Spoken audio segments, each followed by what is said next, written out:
topic which I would be discussing about is foreign direct investment. So let us start now. These are the two objectives of this lecture. This lecture will help you in understanding the meaning and concept of foreign direct investment. You will also get to know about the various kinds of foreign direct investments with the help of this lecture. So as far as the contents are concerned, we will start with the introductory part. We will discuss the introduction of FDI.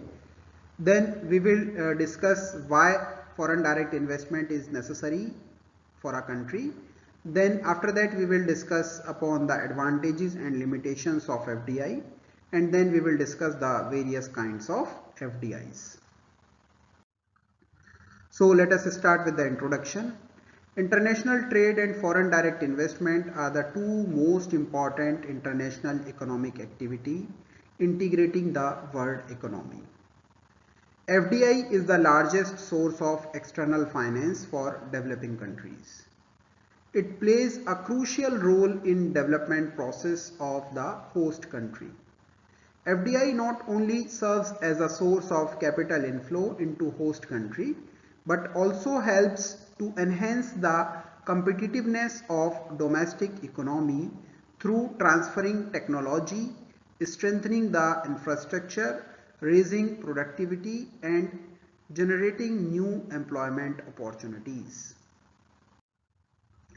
Now, in continuation with the introduction, foreign direct investment has often been viewed as a threat by the host countries due to the capacity of transnational investing firms to influence the economic and political affairs. Many developing countries often fear that foreign direct investment as a modern form of economic colonialism and exploitation. Now, why FDI considered as superior to other types of capital flows? So firms entering a host country through FDI have a long-term perspective in contrast to foreign lenders and portfolio investors. Therefore, FDI flows are less volatile and easier to sustain at the time of economic crisis. Debt inflows may finance consumption, whereas FDI is more likely to be used to improve productivity.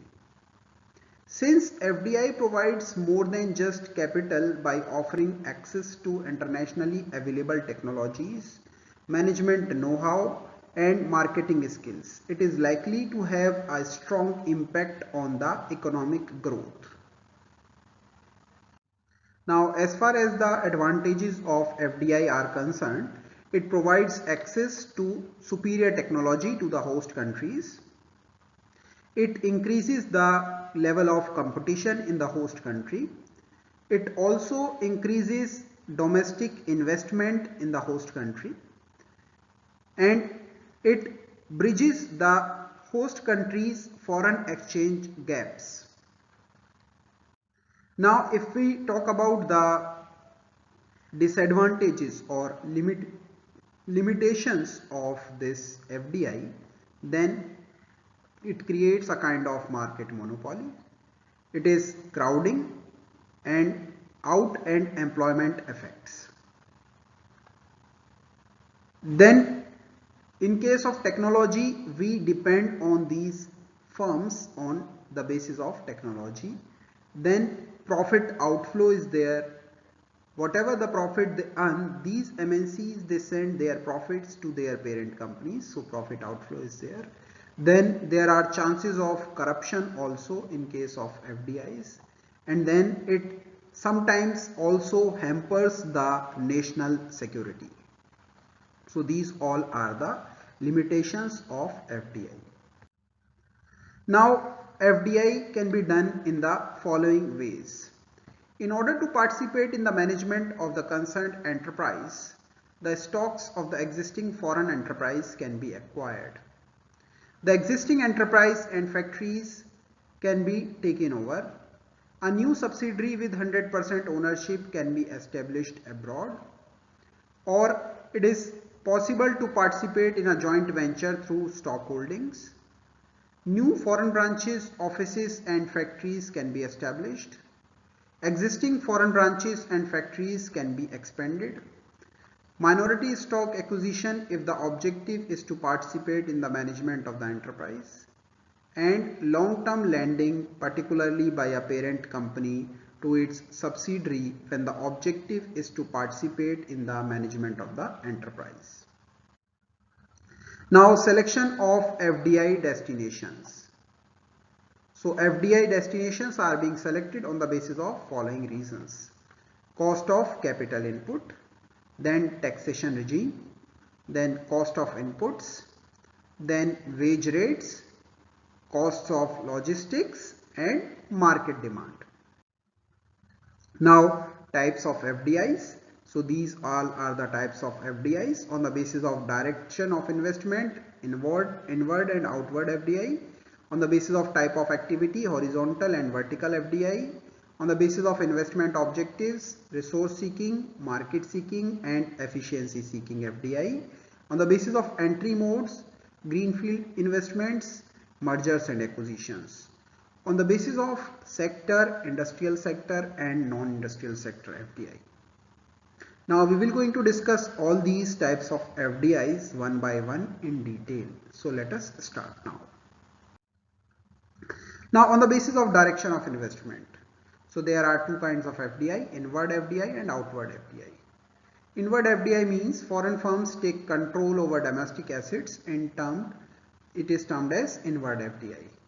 From Indian perspective, direct investments made by foreign firms such as Suzuki, Honda, LG, Electrolux, etc. in India, they are the examples of inward FDI.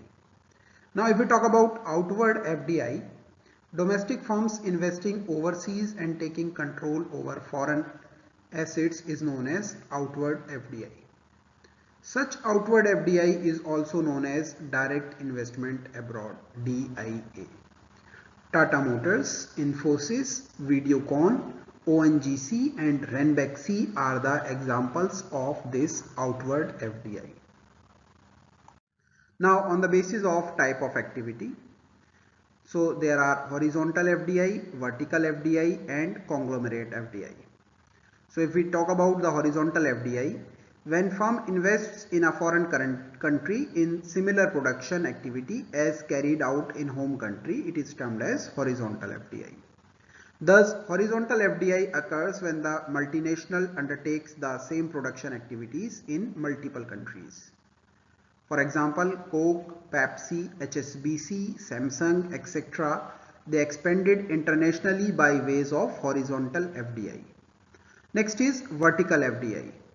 Direct investment in industries abroad so as to either provide inputs for the firm's domestic operations or sell its domestic outputs overseas is actually termed as vertical FDI.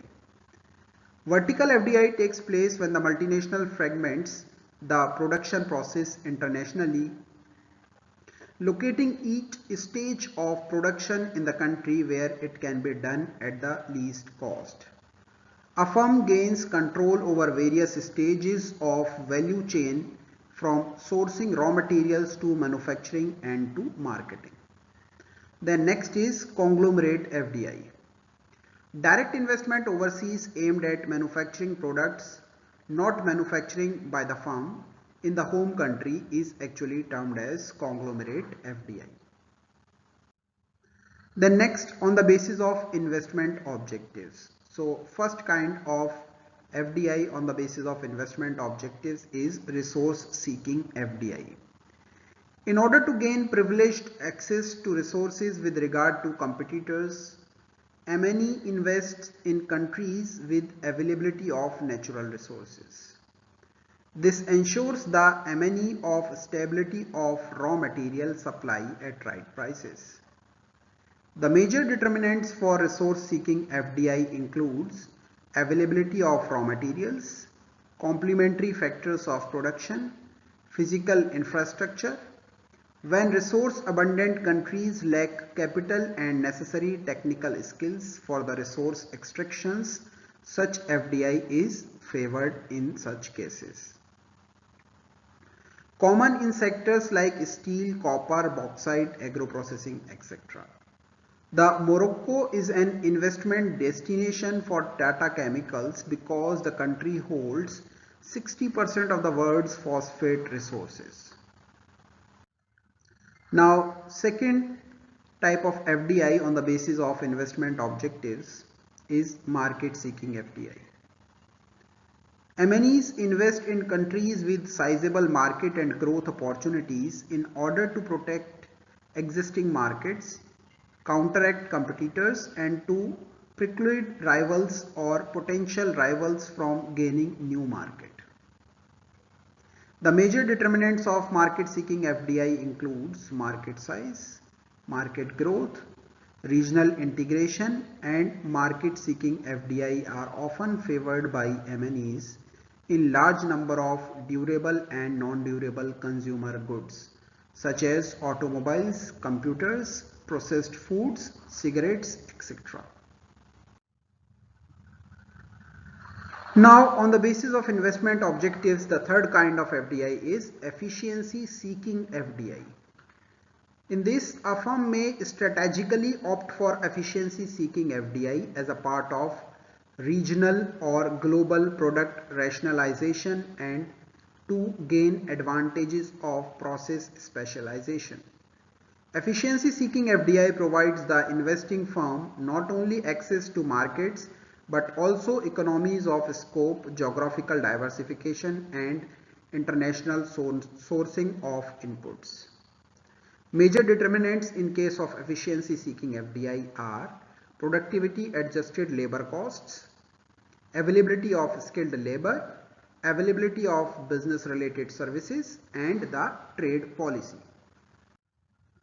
Now the next type of FDI is on the basis of entry modes. So on the basis of entry modes, the FDIs, there are of two kinds, that is greenfield investments and mergers and acquisitions. So if we talk about the greenfield investments FDI, they are investing in creation of new facilities or expansion of existing facilities is termed as greenfield investments.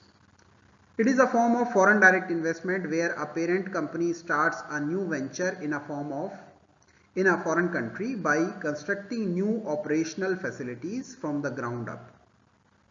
In addition to building new facilities, most parent companies also create new long-term jobs in the foreign country by hiring new employees. So Coca-Cola and McDonald's and Starbucks, they are the examples of this. Now if we talk about mergers and acquisitions, for establishing overseas production facilities, mergers and acquisitions are crucial tools for a firm's internationalization strategy. A merger is a legal consolidation of two companies into one entity. An acquisition occurs when one company takes over another and completely establishes itself as the new owner. Such purchase may be of 100% or nearly 100% of the assets or ownership equity of the acquired entity. The distinction between a merger and an acquisition has become increasingly blurred in various respects, although it has not completely disappeared in all the situations. Now the last is on the basis of sector. On the basis of sector, there are again two kinds of FDI, that is industrial FDI and non-industrial FDI. If we talk about the industrial FDI, investments by foreign firms in manufacturing sector is termed as industrial FDI. The factors associated with it are to achieve cost efficiencies by way of taking advantage of availability of raw materials, inputs and manpowers at cheaper costs. To bypass trade barriers such as high import tariffs and other import restrictions. To be closer to the market and serve them more efficiently. To have physical presence due to strategic reasons. Then if we talk about the non-industrial FDIs, then investment by a foreign firm in service sectors is generally termed as non-industrial sector FDI. Now these are the three self-assessment questions. These questions are on the basis of all those things which we had already discussed in this lecture. So the students are supposed to answer these questions.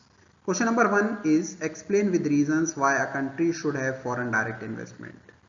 Question number 2 says to discuss in detail the major advantages and limitations associated with foreign direct investments. Question number 3 asks to discuss briefly the various kinds of foreign direct investments. Now these are the references from which the material to prepare this lecture has been taken. Thank you so much for patience listening. If anything is not clear to any one of you or you want to seek more clarification in any of the point which we had discussed in this lecture, you all are free to contact me at any point of time. Thank you once again.